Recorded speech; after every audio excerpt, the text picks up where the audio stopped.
இந்திய எல்லையை காத்த தனி ஒருவன், சீனாவே சிலை வைத்த நெகிழ்ச்சி கதை தான் இது. ஒரே ஒரு ராணுவ வீரன் தனி ஆளா 300 சீன ராணுவ வீரர்களை கொன்று குவித்த வீர வரலாறு உங்கள பல பேருக்கு தெரிஞ்சிருக்க வாய்ப்பே இல்ல. சீன ராணுவமே வெண்கலத்துல இவருக்கு சிலை செஞ்சு இவன் தாயா உண்மையான மாவீரன் அப்படின்னு அந்த சிலைக்கு கீழே பொறிச்சு அருணாச்சல பிரதேசத்துல நிறுவனாங்க. இது கதை கிடையாது, உண்மையான சம்பவம். நவம்பர் 17 1962 நட்பு நாடாக இருந்த சீனா இந்தியாவின் மீது திடீர் போர் அறிவித்து இந்திய ராணுவத்தின் மீது கடுமையான தாக்குதல் நடத்துச்சு. அருணாச்சல பிரதேசத்துல கர்வால் படைப்பிரிவு சீனர்களுக்கு கடும் சவாலாக சீனர்களை உள்ளேயே வரவிடாம போராடுறாங்க. ஒரு கட்டத்துல போராடுறதுக்கு தேவையான வெடிபொருட்கள் தோட்டாக்கள் எல்லாமே தீந்து போகுது. தலைமையகத்துக்கு ராணுவ தளவாடங்களை அனுப்புங்கன்னு செய்தியும் அனுப்புறாங்க. ஆனா தலைமையகம் இப்ப இருக்கிற சூழ்நிலையில உங்களுக்கு உதவ முடியாது, உடனே பின்வாங்குங்கன்னு கட்டளையும் போடுது. அங்கிருந்த ராணுவமே பின்வாங்குது.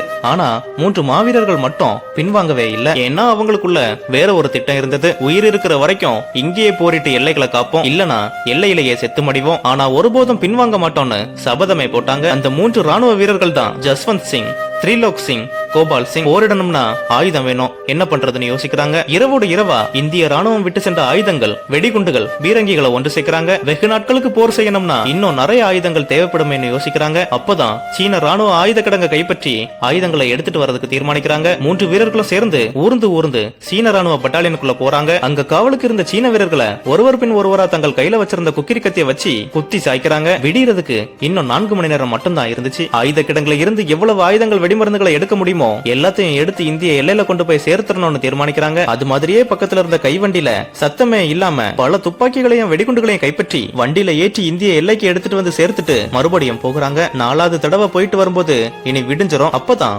போதுமான அளவு ஆயுதங்களை எடுத்தாச்சுன்னு யோசிக்கிறாங்க. அதுக்கப்புறம் இந்திய எல்லை நோக்கி ஊர்ந்து சென்று அதுக்கு பிறகு கையெறி குண்டுகளை ஆயுத கிடங்கு மேல வீசுறாங்க. அதிகாலை திடீர் தாக்குதல் அப்படிங்கறனால சீன ராணுவத்துக்கு என்ன நடக்குது அப்படிங்கறது புரியறதுக்கே கொஞ்ச நேரம் ஆகுச்சு. 3 ராணுவ வீரர்களும் ஆயுதங்களை எடுத்துட்டு வர வழியில சீனர்கள் கடும் தாக்குதல் நடத்தினாங்க. அதுல திரிலோக சிங் மற்றும் கோபால் சிங் போரிட்டு அந்த இடத்துலயே வீரமரணம் அடைறாங்க. அதுக்கப்புறம் ஜஸ்வந்த் சிங் தனி ஒரு ஆளா போரிடதுக்கு ஆயத்தமானாரு. நமது ராணுவ வீரர்கள் விட்டு சென்ற ஆயுதங்கள், சீனர்கள்ட்ட இருந்து பறிச்சு வந்த துப்பாக்கிகளை 4 திசைகளையும் வரிசையா பொருத்தி தனி ஒரு ஆளா 4 திசைகள்லயும் சீன ராணுவத்தை முன்னேற விடாம சுட ஆரம்பிக்கிறாரு. தற்செயலா அங்க ஆடுமைக்க வந்த ஒரு சில பெண்கள் இவர் போரிடுறத பார்த்து உதவ முன் வர்றாங்க. அவங்களுக்கு துப்பாக்கி சுடுறது பற்றி சொல்லிக் கொடுத்து அவங்களையும் போர் புரிய வைக்கிறாரு. 2000 வீரர்களை கொண்ட சீன பட்டாலியன கிட்டத்தட்ட 72 மணி நேரம் தனி ஒரு ஆளா எதிர்த்து நின்னு போராடுறாரு. அதுல கிட்டத்தட்ட 300 சீன வீரர்களை தனி ஆளா சுட்டு வீழ்த்தினாரு. கடைசியா இவங்களுக்கு உணவு கொண்டு சென்ற 2 பெண்களோட தந்தையை பிடிச்சு சித்திரவதை செஞ்சு விசாரிக்கிறாங்க. அவரு அங்க இருந்து போர் புரிவது ஒரே ஒரு ராணுவ வீரனும் எனது 2 மகள்களும்னு உண்மையை சொல்லிடுறாரு. அதுல நுரான்னு சொல்லப்படுற பெண்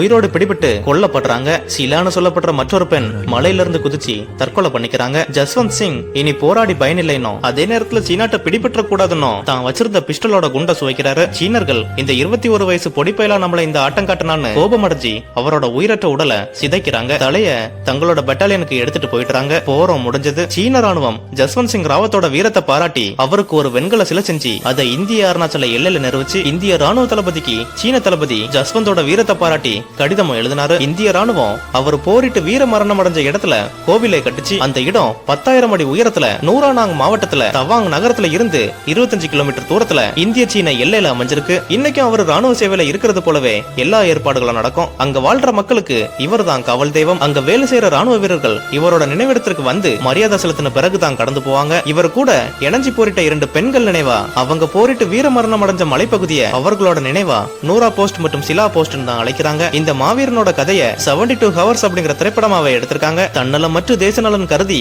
எதிரி கூட வீரத்தோட போரிட்டு உயிர் நீத்த எத்தனையோ ராணுவ வீரர்களோட வீர வரலாறுகள் மக்களுக்கு தெரியாமலே போயிருது.